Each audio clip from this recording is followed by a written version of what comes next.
Mtume anasema dalili ya kiyama ni wakati kukaribiana.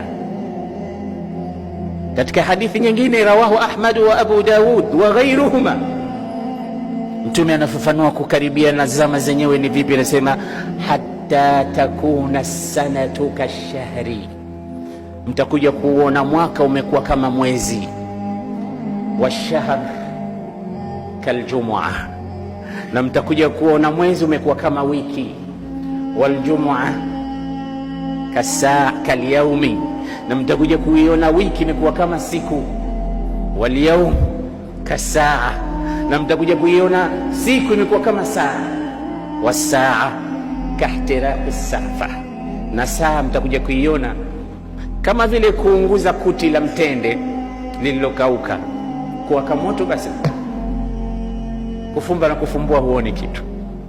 Angalia hizo zama zilivyokaribiana.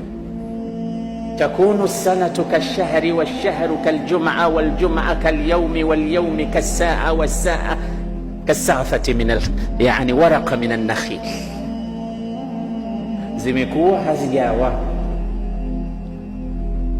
Mwaka umekuwa kama mwezi au haujawa? Mwezi kama umekuwa kama wiki au haijawa? Wiki imekuwa kama siku au bado? Je, siku imekuwa kama saa au bado haijawa? Na saa imekuwa nothing. Tumesema hizo ni alamatu saa. Sasa kuamini kwako kiyama kwamba kipo au hakipo, hizi alama amekupa nani? Aliyekupa alladhi la yantiqu anil hawa in huwa illa wahyun yuha. Aliyekupa ni yule ambaye hasemi, hauongei kwa utashi, anapewa wahi. Amekupa alama hizo, umeziona au hujaziona? Unasubiri nini? Sasa hivi unaweza ukaondoka aqsa al-ardhi ila aqsaha, kutoka mwanzo wa dunia mpaka mwisho wake, ukazunguka kwa masaa.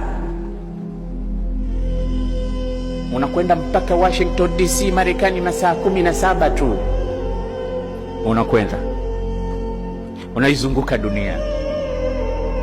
Sanatu kashahr, ashahru kaljum'a. Hatui sisi katika haya mazingatio makubwa kwamba wakati unakwenda.